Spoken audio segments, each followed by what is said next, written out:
Moisés falou que ele estava colocando a bênção e a maldição, a vida e a morte. Depois ele dá um conselho: escolham a vida para viver vocês e seus filhos depois de vós. Então, irmãos, a escolha quem faz somos nós. Então, nós estamos nos últimos dias.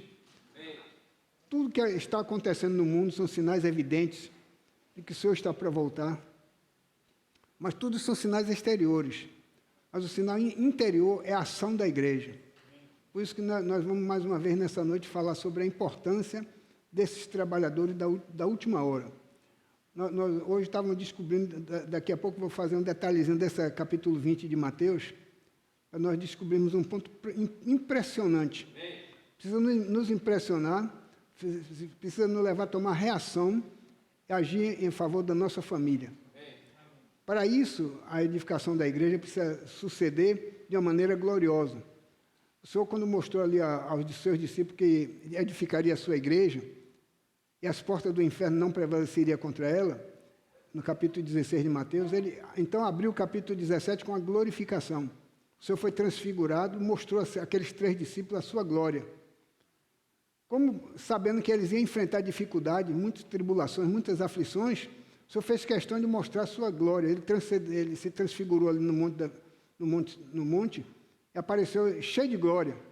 E ali apareceram Moisés e Elias e Pedro com aquela precipitação que logo fazia 3 tendas para fazer igualando Jesus com Moisés e Elias. Mas naquele momento o Pai interferiu. E dos céus uma nuvem luminosa os envolveu, uma voz que dizia: este é meu filho amado. Não é Moisés, nem tampouco é Elias, mas é o meu filho amado. A ele que vocês devem ouvir. Não dê opinião, mas escute a voz do Senhor. A igreja, seu irmão, será edificada na palavra do Senhor. Amém. O Senhor não tem outro meio, não importa nosso sentimento, nossos desejos, nosso esforço, nossa comunhão. Tudo que nós fizermos tem que estar de acordo com a palavra de Deus. Temos que ser obedientes a essa palavra. E nós temos na esperança de que um dia seremos recompensados. Nosso objetivo é trazer o Senhor de volta. Ele vai voltar independente da nossa reação. Se nós não reagirmos, ele vai levantar outra geração que reaja ao seu falar. E esse falar tem que estar de acordo com a sua palavra. Nós temos que estar sempre pesquisando a sua palavra, ouvindo sua voz, uma voz que vem do trono de Deus, que chega ao nosso coração para nos motivar a cooperar com o Senhor. Por isso que ele teve que mostrar aqueles 3 discípulos a sua glória.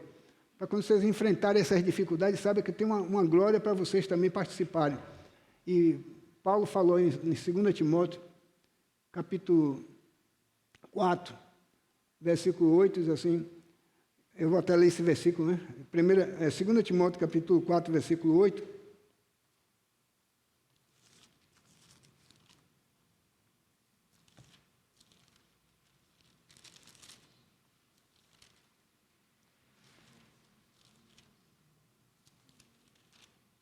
Aqui diz assim, vou ler a partir do versículo 6. Contra mim, já estou sendo oferecido por libação. O tempo da minha partida é chegado. Combati o bom combate. Completei a carreira e guardei a fé. Já agora a coroa da justiça me está guardada, a qual o Senhor reto juiz me dará naquele dia. E não somente a mim, mas também a todos quantos amam a sua vinda. Nós já percebemos que nós amamos o Senhor. O Senhor é bom demais. É fácil amar o Senhor. O Senhor é misericordioso, é bondoso, nos amou quando nós éramos ainda inimigos, deu sua vida por nós, então é fácil amar o Senhor. Mas amar a vinda do Senhor é mais do que amar apenas o Senhor. Nós amamos o Senhor, mas queremos a sua presença, queremos a sua vinda. E para isso nós temos que fazer alguma coisa para o Senhor voltar. E a volta do Senhor está dependendo da expansão do Evangelho a atingir toda a terra. E damos graças a Deus, porque muitos irmãos estão saindo para as ruas, estão pregando o Evangelho, estão resgatando pessoas. Que o Senhor nos dê sabedoria de cuidar dessas pessoas, porque todo fruto precisa ser colhido no celeiro. Se nós pregarmos o Evangelho, todavia não edificarmos a igreja, de nada adianta. Nossa obra é em vão. Tudo que nós fizermos tem como finalidade é edificar a igreja. Porque a igreja é edificada, as portas do inferno não prevalecerão contra ela. Nós podemos pregar o Evangelho e salvar o mundo todo, mas se não edificarmos a igreja, as portas do inferno ainda vão prevalecer. O Senhor conta com a nossa cooperação não só na pregação do Evangelho, mas na edificação da sua igreja. A igreja precisa ter uma expressão gloriosa. E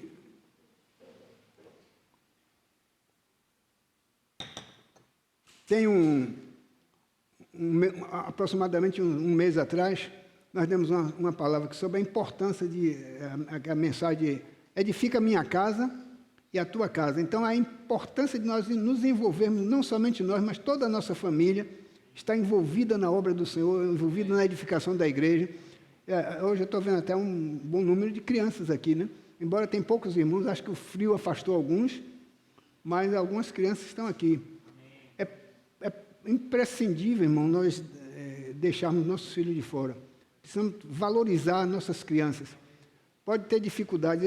Lembra que Josué falou lá em capítulo 24 de Josué, versículo 15, quando ele advertiu aquele povo: se vocês querem servir a Deus, ou vocês querem servir os balins, os ídolos, eu e minha casa serviremos ao Senhor.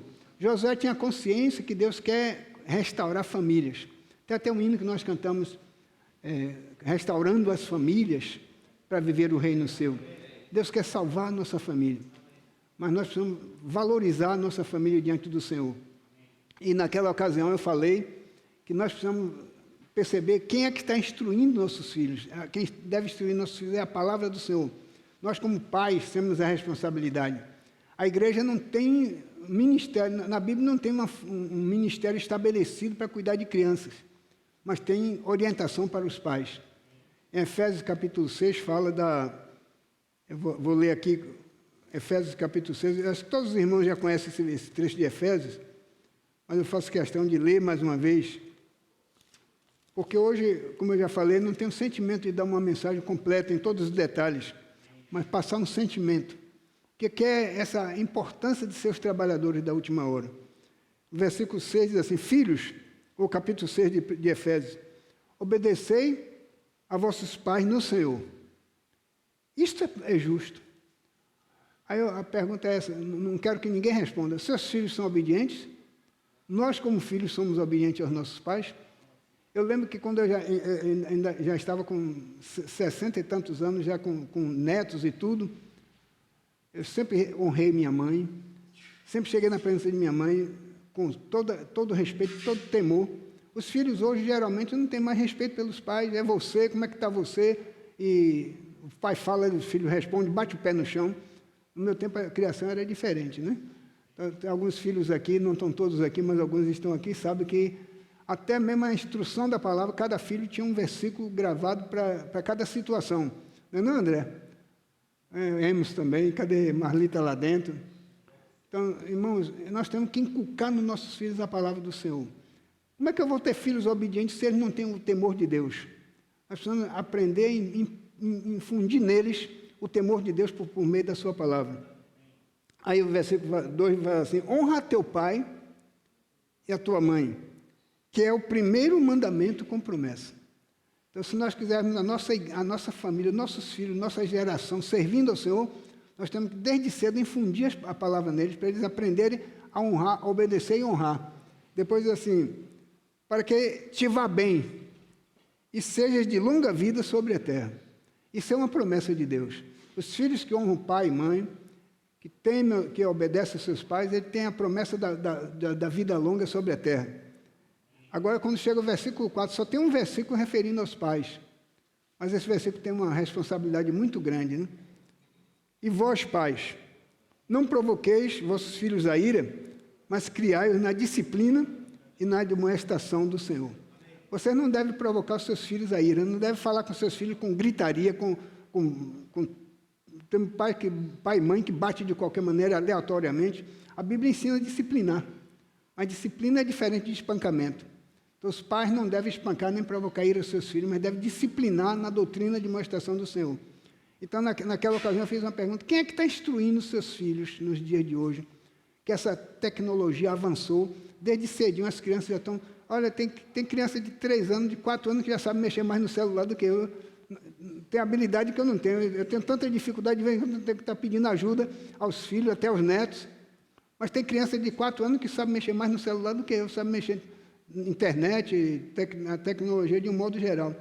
Isso é bom, porque o mundo está avançado, e quem não souber mexer com tecnologia vai ficar desconectado daqui mais um pouquinho, mais um ano, mais 2 anos, vai estar totalmente desconectado da vida, né? Quer dizer, não da vida eterna, mas da vida material, da vida física. Então é importante, mas nós não podemos deixar ele de ser independente desse. Porque às vezes, até mesmo nas reuniões, tem crianças que vêm para a reunião, ficam assistindo celular, navegando na internet, a gente pensa até que está acompanhando o hino, está acompanhando a mensagem, mas estão navegando na internet, estão nos jogos. Então, irmão, vocês são pais, têm que ter muito cuidado com seus filhos, porque Satanás quer tragar seus filhos. Ele quer, não estou dizendo que está tragando, não, porque vai depender de cada um de nós. Então, nós vimos que Josué fez uma promessa: eu e minha casa serviremos ao Senhor. Mas quando nós chegamos no livro de Juízes, capítulo 2, depois da morte de Josué, da morte dos anciãos que viveram na época de Josué, levantou-se uma geração que não conhecia o Senhor e fizeram o que era mal perante o Senhor. A gente pode até ver isso aqui em Josué capítulo 24.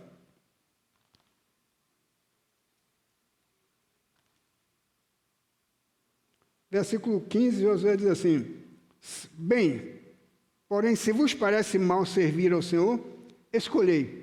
Lembra que no início eu comecei falando que nós temos que fazer escolhas. Deus não nos obriga a tomar decisões.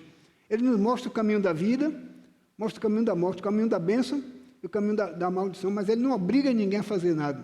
Então, até o meu Josué está falando, vocês têm que fazer uma escolha. Vou repetir o versículo. Porém, se vos parece mal servir ao Senhor, escolhei hoje a quem sirvais. Se aos deuses a quem serviram vossos pais, que estavam da além do Eufrates, ou aos deuses dos amorreus, em cuja terra habitais. Eu e minha casa serviremos ao Senhor. Então, Josué está dizendo, vocês têm direito de escolher. Não é obrigado a servir a Deus. Tem os deuses dos amorreus, vocês estavam lá além do Eufrates, os deuses que vocês estão na terra agora, o Deus dos amorreus. Porém, eu e minha casa serviremos ao Senhor. Mas por que eu chamo para o livro de Juízes? Nós vimos que depois da morte de Josué, pode até pegar aqui logo na outra página, Juízes capítulo 2, a versículo 6 diz assim: havendo Josué despedido o povo, foram-se os filhos de Israel, cada um para a sua herança, e para possuir a terra. Serviu o povo ao Senhor todos os dias de Josué e todos os dias dos anciãos que ainda sobreviveram por muito tempo depois de Josué, que viram todas as grandes obras feitas pelo Senhor a Israel. Faleceu Josué no limite de idade de 110 anos e sepultaram-no no limite de sua herança, em Timate-Heres, na região montanhosa de Efraim, ao norte do Monte Gás. Foi também congregado a seus pais aquela geração e outra geração após eles que se levantou, que não conhecia o Senhor, nem tampouco as obras que fizeram em Israel. Então fizeram os filhos de Israel que era mal perante o Senhor, pois serviram aos Baalins. E daí, se você continuar lendo, fizeram o que Deus teve que puni-lo novamente. Deus teve que entregar a situações negativas. Então, irmãos, se alguns filhos de Josué serviram ao Senhor, aqui não relata. Não estou dizendo que não serviram, mas pelo menos dos netos em diante, parece que não tinha mais ninguém servindo ao Senhor. Depois que Josué morreu, depois que os anciãos morreram, a nova geração que se levantou, fizeram o que era mal perante os olhos do Senhor. Então, por isso que Moisés, assim, deve incudir aos seus filhos e aos filhos dos seus filhos, para que possam servir ao Senhor todos os tempos da sua vida. Então, irmão, nós estamos vivendo tempos terríveis, tempos difíceis. Mas havia em Números capítulo 14, alguém diferente. Quando aqueles 12 espias que foram espiar a terra de Canaã, eles viram lá a promessa de Deus, terra que mana leite e mel, terra que dava fruto, precisaram de 2 homens para carregar um cacho de uva, trouxeram o fruto para mostrar, mas também viram os gigantes, os homens que estavam ali, que se levantavam, eram gigantes treinados para a luta. Então, os 10 espias, 12 espias, Josué e Caleb, mais 10. Os 10 espias falaram mal, lançaram um temor no meio do povo, mas Josué e Caleb se levantou e deu um testemunho maravilhoso. Vamos pegar Números, capítulo 14, versículo 24.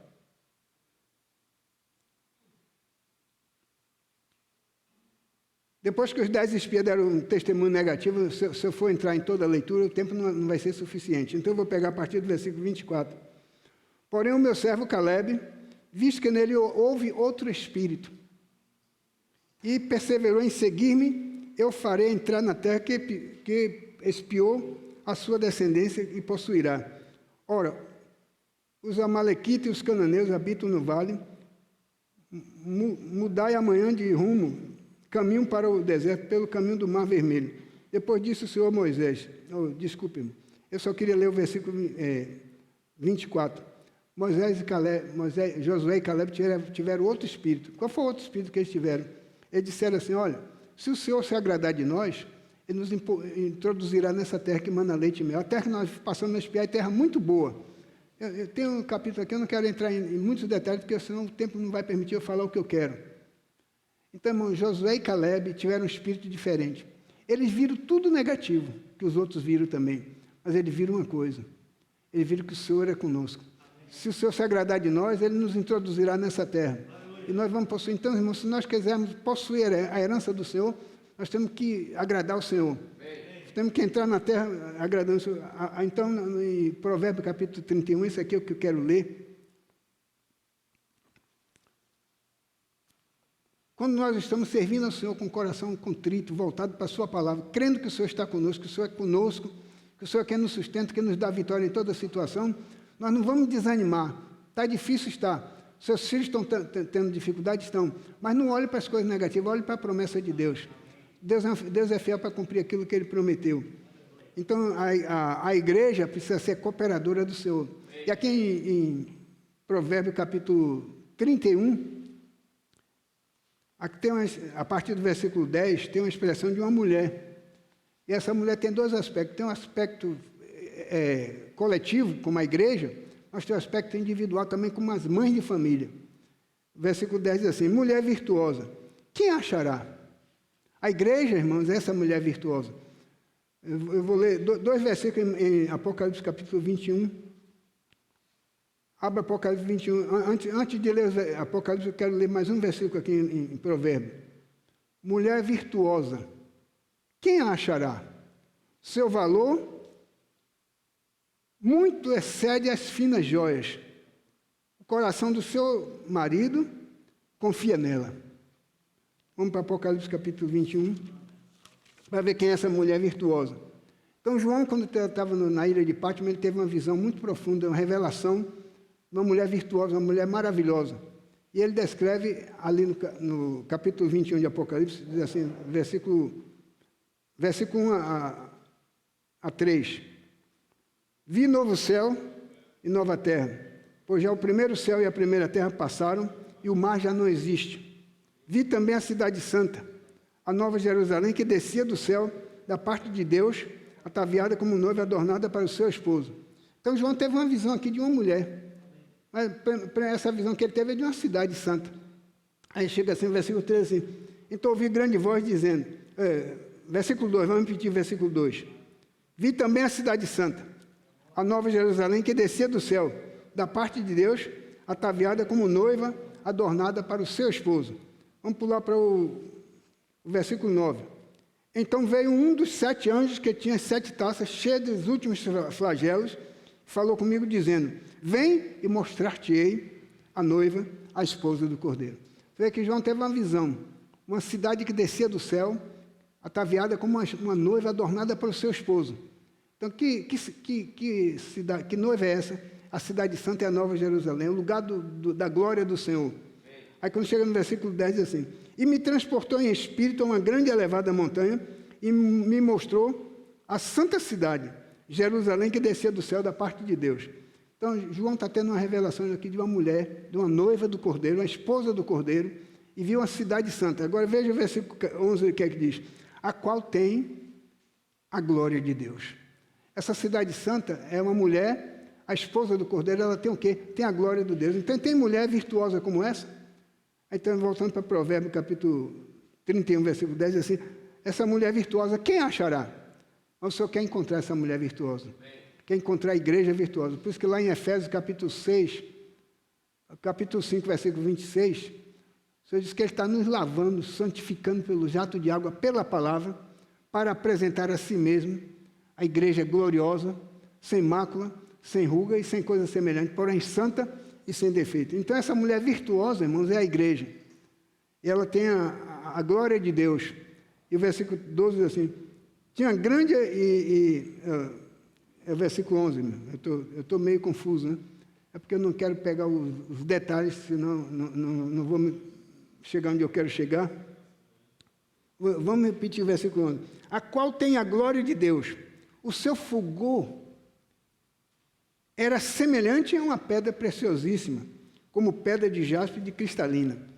Aí, quando voltando para aqui para Provérbios, capítulo 31, nós vamos ler alguns versículos. Essa mulher virtuosa, o coração do seu marido confia nela. Será que o Senhor hoje pode confiar em nós, como igreja? Será que nós estamos já ouvindo a sua palavra? Será que nós estamos sendo obedientes à sua palavra? Para que o Senhor possa confiar em nós? E não haverá falta de ganho. Ela lhe faz bem e não mal, todos os dias da sua vida. A igreja está sempre fazendo o bem e não o mal, todos os dias da sua vida. Muitas vezes nós vamos olhar no nosso viver cotidiano, nosso viver individual, nós estamos cometendo muitas falhas, mas Deus está querendo nos levar a uma maturidade, a expressão de Cristo. Ela diz assim, o versículo 17 diz assim, cinge os lombos de força e fortalece os braços. Ela percebe que o seu ganho é bom e a sua lâmpada não se apaga de noite. Nós estamos vivendo uma época tão trevosa. O mundo está em trevas. Até a volta do Senhor, desde que o Senhor deixou a terra e foi embora, então o mundo está em trevas. Mas ele disse para os seus discípulos lá em Mateus capítulo 5, versículo 14, né? Vós sois a luz do mundo. O período que nós estamos vivendo, período de grandes tensas de trevas, grande noite. Mas a igreja, a luz não se apaga nas trevas, não se apaga durante a noite. Cinge os seus lombos de força. Efésios 6, versículo 10 diz assim, sede fortalecido no Senhor e na força do seu poder. Ela se veste também,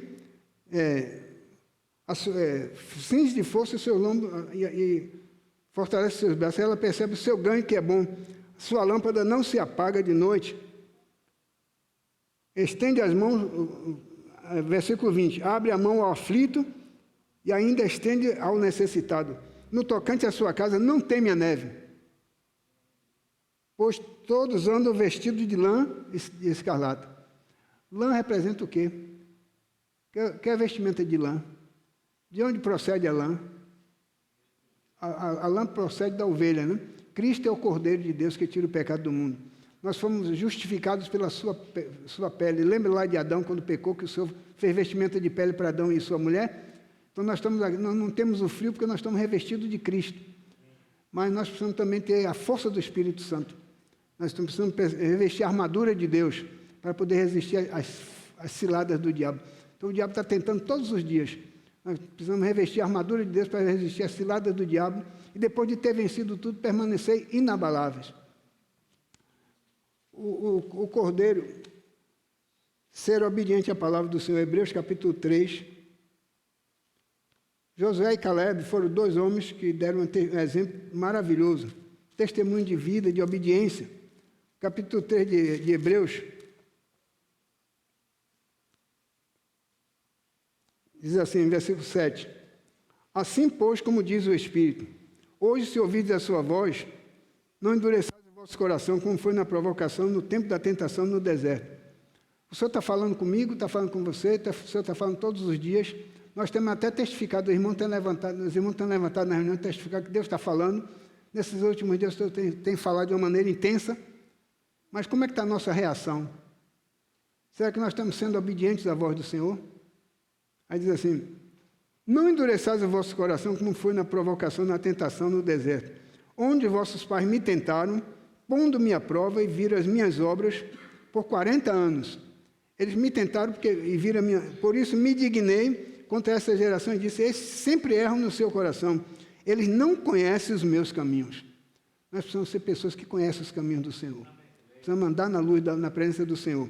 No capítulo 4 diz assim, repetindo mais uma vez, esse texto é muito interessante, versículo 7. De novo, determina certo dia, hoje, falando por Davi, muito tempo depois, segundo antes fora declarado, hoje, se ouvides a sua voz, não endureçais o vosso coração. Ora, se Josué lhe houvesse dado descanso, não falaria posteriormente a respeito de outro dia. Que outro dia é esse?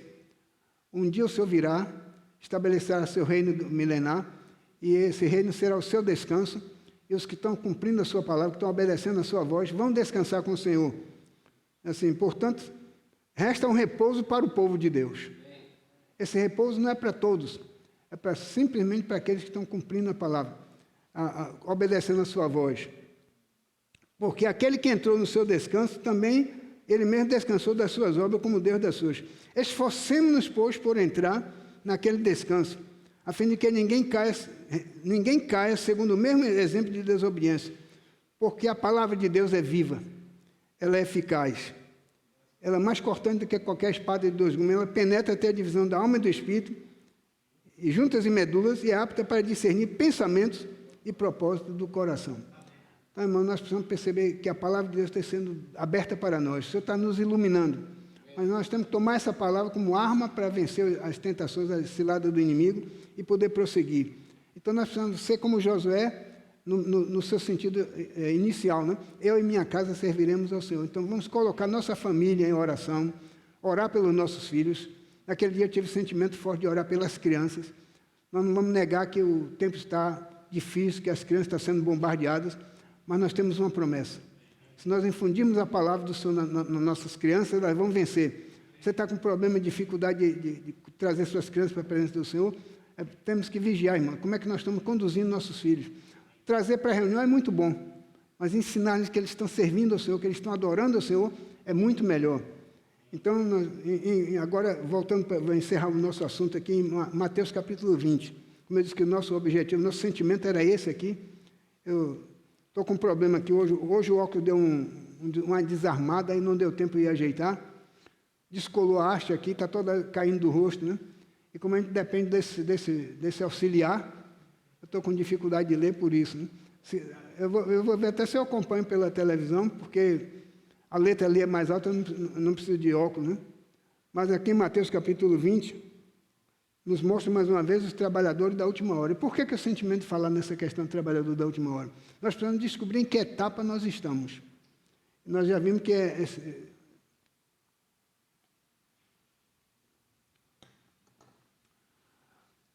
nós vimos que o Senhor dividia esse período de 2000 anos da igreja em 4 etapas de 3 horas. Claro que tudo aqui é figurativo, né? Se fosse 3 horas mesmo, seria só um dia na história. Então, a diária naquela época era de 12 horas, começava às 6 horas da manhã e até 6 horas da tarde, já no crepúsculo do dia, né? Então, o dia começava de 6 às 6. Até muitos anos atrás ainda se trabalhava assim. Agora as leis, os sindicatos foram revogando leis. Então, hoje tem etapa de hora de 4 horas, dependendo da profissão, de 6 horas, etapa de serviço de 8 horas diária. Mas naquela época era 12 horas 12 horas uma diária. Então nós vimos ali que o Senhor saiu em 4 etapas. Mas eu descobri que nós temos 5 etapas. Quero saber em que etapa desses trabalhadores nós estamos. Qual foi a primeira etapa? Porque o reino de Deus, botaram ali, Mateus capítulo 20. Eu vou ver se eu acompanho por lá, porque o óculos está escorregando muito dos olhos. E eu estou tendo dificuldade pela leitura aqui. Porque o reino de Deus é semelhante a um dono de casa que saiu de madrugada para assalariar trabalhadores para a sua vinha. Essa madrugada foi a primeira hora do dia, às 6 horas da manhã, e depois assim, tendo ajustado com os trabalhadores 1 denário por dia, mandou-os para a vinha. Saindo pela 3ª hora, viu na praça outros que estavam desocupados, e disse-lhes: ide vós também para a vinha, e vos darei o que for justo. E eles foram. Saindo, aqui no versículo 5 tem 2 etapas. Saindo outra vez, perto da hora 6ª e da hora 9ª, procedeu da mesma forma. Então, aqui tem 2 etapas, nesse versículo 5, tem 2 etapas de 3 horas. A hora 6ª e a hora nona. Então, nós pegamos esses versículos, tem 4 etapas de 3 horas. De madrugada até a hora terceira são 3 horas. De 6 às 9 são 3 horas. De 9 às 12 são mais 3 horas, são a segunda etapa. Depois, no versículo 5, tem aqui, saindo outra vez perto da hora sexta e da hora nona. Então, 3 horas da tarde, meio-dia e 3 horas da tarde. Nessa quarta etapa, que é da hora nona, ele diz assim, poxa, está faltando, o dia já está terminando. Só falta 1 hora para o dia encerrar, mas tem muita coisa para se fazer. E esses trabalhadores que estão aqui não vão dar conta. Então, mesmo que eu tenha que pagar um dia para um grupo de pessoas, eu tenho que botar mais gente para trabalhar nessa vinha. Então, ele saiu na 11ª hora, então, no versículo 6 diz assim, saindo por volta da hora 11ª, encontrou outros que estavam desocupados e perguntou-lhes, por que estivestes aqui desocupados o dia todo? Responderam, porque ninguém nos contratou. Então lhes disse ele, ide também vós para a vinha. Irmãos, a vinha não é um pé de uva. O pé de uva é uma videira. Essa videira é Jesus. Lá em João 15, Jesus ele diz assim, eu sou a videira verdadeira. E meu pai é o agricultor. Depois, e essa vinha, essa videira, tem ramos. Como Jesus é a videira verdadeira e nós somos os ramos, nós estamos na vinha, na videira. Mas o que é uma vinha? A vinha é um campo onde se planta muita uva. A colheita precisava ser concluída naquele dia. Por isso que quando a gente chega aqui em João capítulo 4, versículo 35, naquela história da mulher samaritana, João capítulo 4,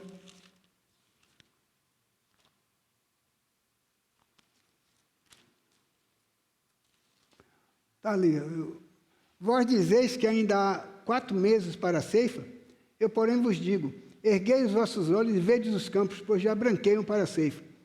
Então, Jesus estava falando com aquela mulher samaritana e alguém trouxe-lhe comida, né? Aí, bota o versículo 32 aí, por favor. Aí diz assim, mas ele lhe disse, uma comida tenho para comer e vós não conheceis. E vai mudando. Diziam então os discípulos, uns aos outros, ter-lhe-ia porventura alguém trazido o que comer? Disse-lhe Jesus, a minha comida consiste em fazer a vontade daquele que me enviou a realizar a sua obra. Aí quando chega no versículo 35, ele diz para vocês, vós dizeis que ainda resta 4 meses para a ceifa? Eu, porém, vos digo, erguei os vossos olhos e vede os campos, pois já branqueiam para a ceifa. Então, os discípulos da 9ª hora, são o último período de 3 horas. Eles achavam que ainda faltava muito tempo para colher. Não tem muito tempo para colher. Não, mas o tempo da colheita já chegou. Vocês dizem que ainda faltam 4 meses, mas eu digo que a colheita é agora. Está na hora de colher, então precisa colher tudo hoje. Só tem um dia para fazer todo esse serviço. Então, os trabalhadores da 10ª hora são aqueles que você chamou no último período do quarto período de 3 horas, lá no finalzinho do período de 3 horas. Então, irmãos, em que período nós estamos? Nós estamos no último período de 3 horas, ou será que nós estamos na última hora? Se nós olharmos para os sinais dos tempos, vamos que Jesus está para voltar e não tem mais muito tempo para se aguardar. Nós temos que ser diligentes naquilo que o Senhor falou, naquilo que o Senhor tem feito. Então, nós temos que perceber que nós temos que trabalhar muito mais. Eu agradeço ao Senhor que o Senhor me permitiu fazer o que teve ao meu alcance. Hoje eu não estou tendo mais o recurso de fazer o que eu fazia, mas o Senhor me deu graça. E durante esses 44 anos que estou no serviço, o Senhor me permitiu fazer muita coisa. Hoje eu fico feliz porque alguns irmãos estão se levantando para dar continuidade. Talvez sejam os trabalhadores da última hora, eu ainda quero fazer parte. Mesmo que o tempo está se passando, eu ainda quero fazer parte desses trabalhadores da última hora. Como eu posso fazer parte agora? Orando, investindo recurso financeiro, cooperando naquilo que eu posso. Mas vocês que estão no campo, irmãos, vocês que estão trabalhando, pregando o evangelho, levando pessoas para o Senhor, vocês estão preparando para a volta do Senhor. Então, o Senhor só vai voltar na época da colheita. Agora, quando nós pregamos esse evangelho, para colher esses frutos, para botar para onde? Onde é que nós vamos botar esses frutos? Eu faço uma pergunta, onde é que nós vamos botar esses frutos? Nós estamos colhendo esses frutos, vamos botar onde? Ali no Evangelho de Mateus, capítulo 13,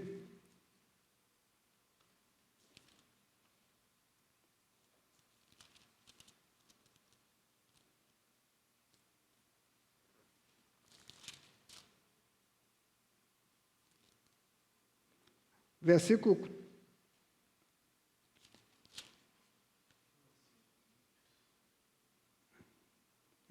47 diz assim: o reino dos céus é ainda semelhante a uma rede que, lançada ao mar, colhe peixes de toda espécie. A pregação do Evangelho é uma rede, lançada no mar, lançada nesse mundo. Lembra ali em Mateus capítulo 4, quando Jesus estava ao mar da Galiléia? Então ele resplandeceu com uma grande luz, depois ele chamou seus discípulos e disse assim: eu vos farei pescadores de homens. Então a rede é um evangelho lançado no mar, alcançando muitas pessoas, e quando essa rede chega na praia, diz assim: e quando já está cheia, os pescadores arrastam para a praia e, assentados, escolhem os bons para o cesto e os ruins lançam fora. Então perceba que quando se prega evangelho, a finalidade desse evangelho é trazer o quê? Trazer peixes bons para o cesto. Vamos dizer que esse cesto é a igreja. Se nós pregarmos o evangelho e não trouxermos essas pessoas, de que adianta a nossa pregação do evangelho? E como é que está o nosso cesto? Por isso nós temos que valorizar nossas reuniões. Temos que perceber que a importância de pregar o evangelho é tão grande quanto a importância de reunir. Nós sabemos que em Hebreus capítulo 10, versículo 25, o autor de Hebreus, que a gente costuma dizer que é Paulo, mas não temos convicção plena que é Paulo, ele diz assim: não deixemos de congregar, como é costume de alguns. Então, irmão, tem irmãos que vão acostumando a não congregar. Então, se a gente prega o evangelho, traz pessoas para a reunião, quando chega na reunião, a gente encontra uma reunião desanimada, uma reunião vazia. Nós temos que valorizar as reuniões, irmãos. Temos que encorajar uns aos outros. Hoje podemos até dizer que o dia estava frio, a boquinha da noite fez um frio tremendo, tanto que alguns irmãos vieram até encapotados. Mas, irmãos, se nós estivéssemos no Rio Grande do Sul agora, acho que nem da cama a gente saía, né? Estamos acostumados com o clima tropical, como eu já falei no início. Ah, irmã, como é? Não, ela não gosta de ser chamada de dada, não. Lucilângela, né? Encapotado, o irmão Eric aqui também, todo encapotadinho, Mário, a irmã Rose, né? A minha esposa, Maria, encapotadinha também. A Dalva também é para ir. Está todo mundo hoje encapotadinho com 19 graus, 20 graus, 22 graus. Mas se vocês estivessem lá, nós não pegamos muito frio no Rio Grande do Sul, pegamos 16 graus. A gente tinha que andar com a mão no bolso, cachepó, todo empacotado. E aqui, o pessoal que está lá acostumado a passar dias abaixo de zero, então não tem reunião. Se a desculpa é a reunião, é o frio, então se nós morássemos no Rio Grande do Sul, não reuniríamos, né? Então você vai pescar, você pega peixes bons e traz para o cesto. Chega no cesto, não tem peixe para juntar com os peixes que chegaram. Então nós temos que valorizar nossas reuniões, não deixar de congregar, como é costume de alguns. E tem um versículo em 1 Coríntios 14, versículo 23, que fala tem a reunião de casa, nós temos nossa reunião ministerial. Ontem nós tivemos reunião lá em casa. A semana passada tivemos na casa do irmão Bruno. E nós temos reuniões familiares, agora das irmãs conectadas. As reuniões estão avançando. Toda terça agora, vai ter de domingo também, né, Rosa? Então, as irmãs estão... Vários grupos, tem os grupos do centro, tem grupo de portão, tem muita reunião acontecendo.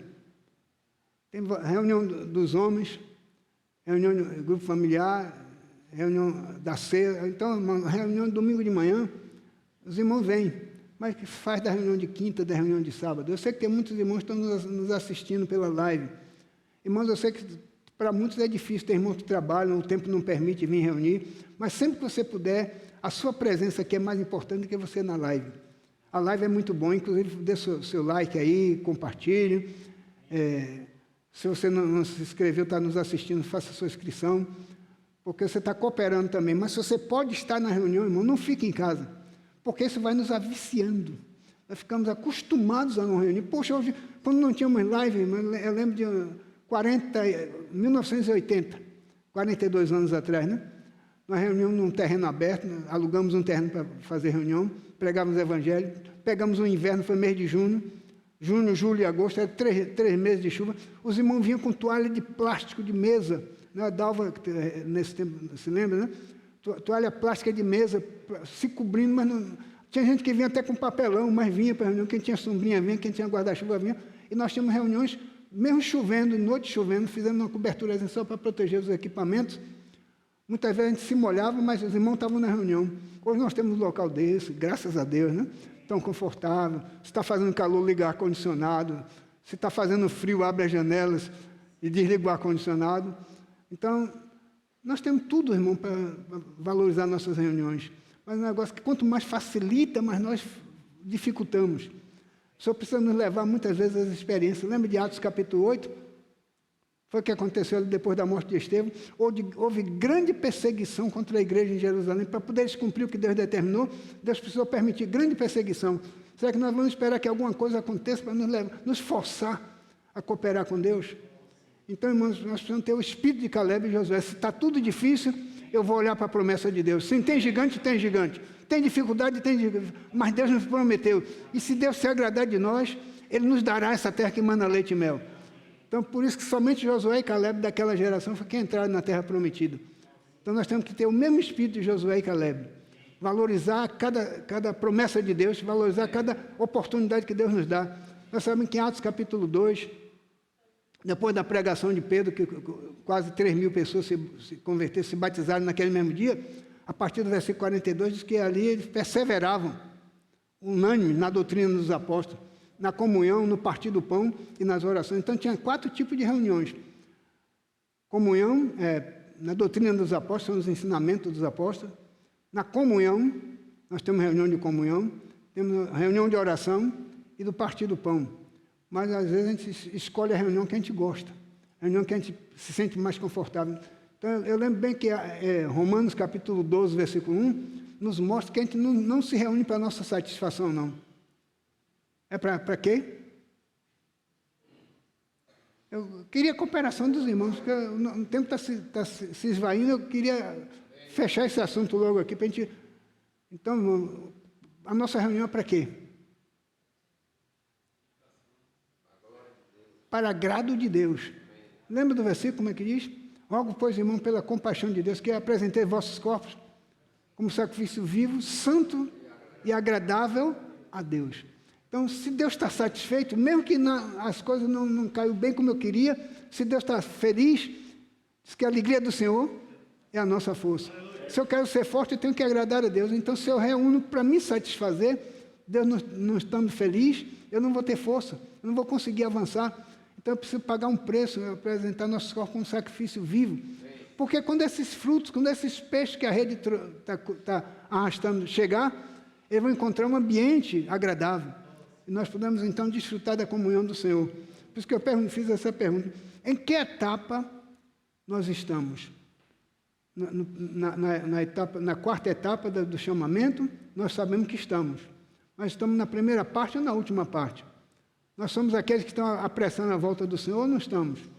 Nós somos aqueles que vão receber a recompensa, como Paulo disse, que o Senhor, essa coroa da justiça o Senhor dará não somente a mim, mas a tantos quantos amem a sua vinda. Será que nós estamos amando a vinda do Senhor?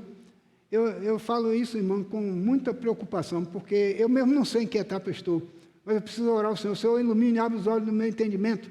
Como Paulo falou lá aos Efésios, capítulo 1, né? Os irmãos lembram desse versículo? Eu vou esperar botar Efésios capítulo 1 a partir do versículo 15.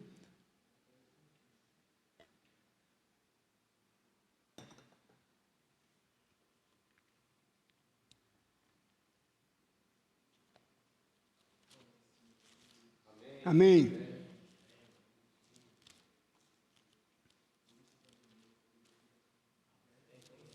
Aleluia.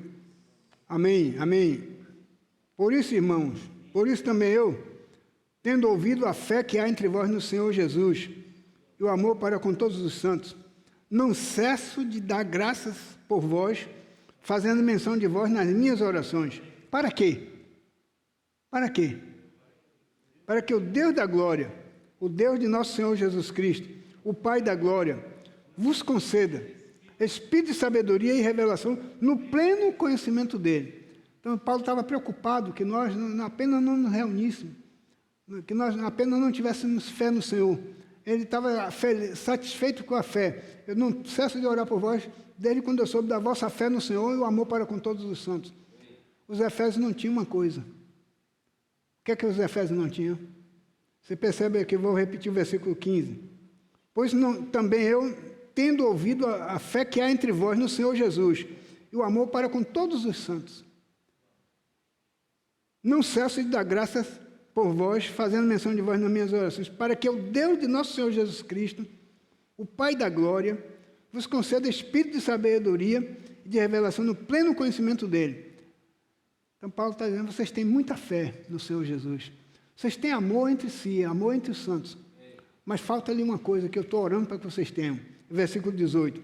Iluminados os olhos do vosso coração, para saberdes qual é a esperança do seu chamamento e qual é a riqueza da glória da sua herança nos santos. Vocês perceberam aqui que Paulo estava preocupado com os Efésios? O que é que faltava aos Efésios? Faltava ali a esperança.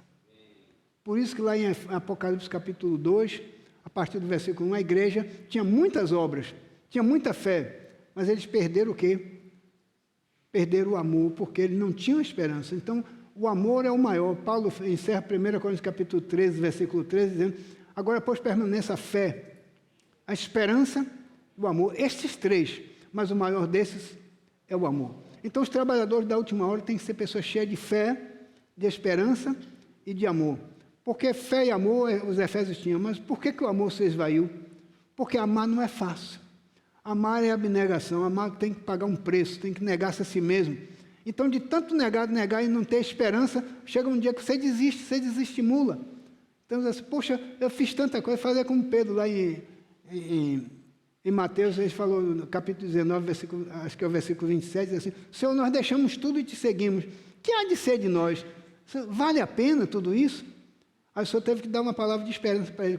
Eu vos digo que vocês que permanecerem comigo nas minhas tribulações, quando o Filho do Homem vier na sua glória, vós também vos assentareis em 12 tronos para reinar as 12 tribos de Israel. Então eles estavam desanimados. Poxa, nós deixamos tudo para te seguir. É como os Efésios largaram tudo, começaram a crer no Senhor, começaram a amar os irmãos, mas eles não tinham esperança do que iam receber. Aí Paulo diz assim, versículo 18 de Efésios 1.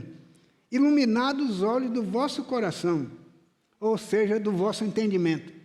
Esse coração aqui está relacionado a entendimento. Né? Eu tenho que ter uma consciência, eu tenho que ter um entendimento. Eu não estou fazendo em vão, o que eu estou fazendo é difícil, é um sacrifício, mas eu tenho uma recompensa, eu tenho uma promessa. Josué e Caleb tiveram essa promessa, eles creram nessa promessa. Deus não nos prometeu que ia ser fácil, não.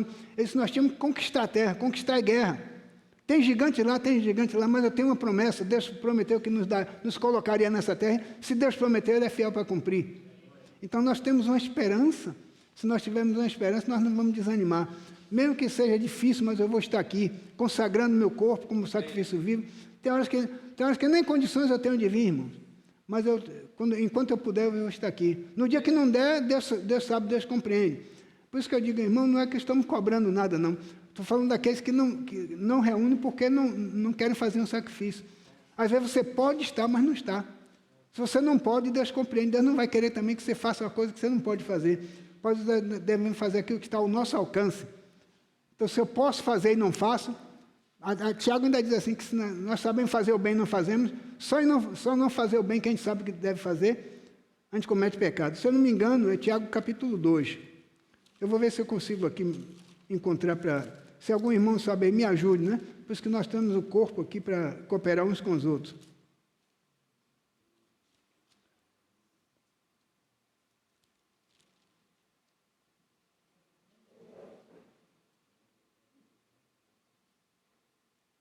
Eu não me lembro, sei que é Tiago que fala, que se nós sabemos fazer o bem e não fazemos, cometemos pecado. A Emerson está pesquisando ali, vai me ajudar. Ainda bem que hoje está tudo fácil, né? A tecnologia ajuda para nos levar a servir ao Senhor, mas a tecnologia também atrapalha e nos tira da presença do Senhor. Então, irmãos, mais uma vez eu quero insistir. Você tem esperança, tem confiança que vai receber essa promessa? Então, valorize seus filhos, valorize sua casa, traga seus filhos para servir ao Senhor e ajude-os a entender que eles estão num lugar santo. Ajude-os a entender que eles estão na presença do Senhor, como também nas reuniões de casa. Na nossa reunião de casa, eu lembro que quando o menino era tudo pequeno, cada um sentava ali e tinha que ter seu versículo gravado, né? como eu já falei aqui no início, então todo mundo tinha responsabilidade. Minha esposa me ajudou muito. Por isso que eu digo assim, mulher virtuosa, quem achará? Que Deus nos abençoe os casais, abençoe as irmãs, as mães de família, e os maridos sejam honrados. Eu até pulei um versículo lá de Provérbios capítulo 31, diz que a mulher virtuosa, até o seu marido é respeitado entre os juízes, entre os príncipes, porque ele é louvado pela sua esposa. Então, achou? Amém. Eu sabia que era em Tiago, não estava lembrado. Tiago 4,17. Então, por que eu estou encorajando, irmãos, a reunir? Porque quando a gente pode fazer, sabe que tem que fazer e não faz, até nisso a gente comete pecado.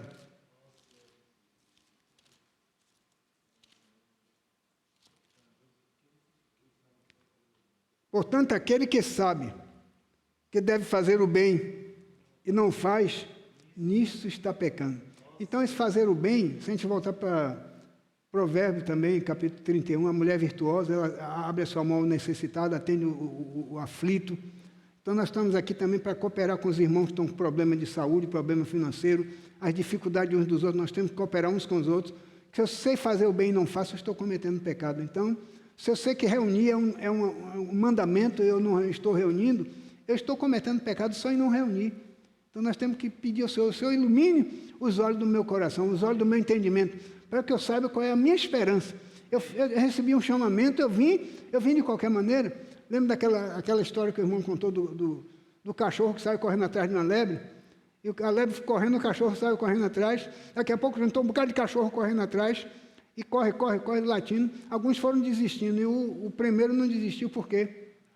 Porque ele sabia atrás do que ele estava correndo. Os outros só vieram correndo porque viram os outros correr. Não acharam nada. Se nós estamos correndo sem esperança, irmãos, um dia a gente vai desistindo, porque a gente vai correr tanto, chega um dia, a gente já estou cansado, não sei o que é que eu estou procurando, mas você tem convicção de que Deus fez uma promessa, que Ele vai nos dar uma coroa de justiça, aqueles que amam a sua vinda. Essa coroa já está guardada para dar àqueles que o amam, que amam a sua vinda. E nós vamos correr atrás, nós não vamos desistir. Então, valorizamos reuniões, valorizamos pregação do Evangelho, valorizamos tudo, mas o Senhor tem tido misericórdia de nós. Cada dia que eu acordo, eu digo, Senhor, obrigado, eu não mereço, mas as tuas misericórdias são as causas de eu não ser consumido. Então, guia meus passos nesse dia. Tem noite, irmão, que me dá vontade de não vir para a reunião. Eu digo assim, vou aproveitar, os irmãos já sabem que eu estou com a idade bem avançada, eu posso ficar em casa descansando. Não, irmão Gonçalo já está chegando na idade mesmo de ficar descansando em casa. Mas enquanto eu puder, eu venho, irmão. Então, eu quero encorajar vocês a fazer o mesmo. Valorizar cada reunião. Seja na sua casa, no seu grupo familiar, seja de mulheres conectadas, seja dos irmãos de oração, seja todas as reuniões, que nós possamos valorizar cada reunião. Que Deus nos perdoe as nossas negligências, que existe não só pecado de atos e ações, mas existe pecado de negligência também. Então, aqui, esse versículo deixa bem claro que até o que a gente sabe fazer, que deve fazer e não faz, estamos cometendo pecado. Vocês já sabiam que existe pecado de negligência? Pecar sem fazer nada? É só deixar de fazer o que deveria fazer? É pecado também. Que Deus tenha misericórdia de nós e nos ajude. Eu vou orar, encerrando. Eu acho que eu passei até do tempo, não queria ir tão longe, terminei chegando um tempo muito avançado. Vamos agradecer ao Senhor, vamos levantar. Depois da oração, se algum irmão quiser compartilhar, ainda temos um tempinho aí. Senhor nosso Deus, o Senhor é Deus fiel, é Deus de promessa, o Senhor não pode falhar naquilo que o Senhor prometeu. Então, somente o Senhor ilumina os olhos do nosso coração, para termos a convicção, qual é a esperança do nosso chamamento, para que não fiquemos correndo em vão, correndo à toa, sem saber o que estamos perseguindo. Nós estamos perseguindo a glória, prosseguindo para o alvo, para o prêmio da soberana vocação. O Senhor abençoe os irmãos que estão em casa nos assistindo, todos aqueles que posteriormente vão entrar nessa live. O Senhor ilumine os olhos do coração de cada um, supra as necessidades em todos os aspectos, sejam físicos, sejam espirituais, sejam materiais, psicológicos ou de qualquer natureza, pois não há nada que o Senhor não possa fazer. Bendito seja o teu santo nome. Muito obrigado, Pai, em nome de Jesus. Ó Senhor Jesus,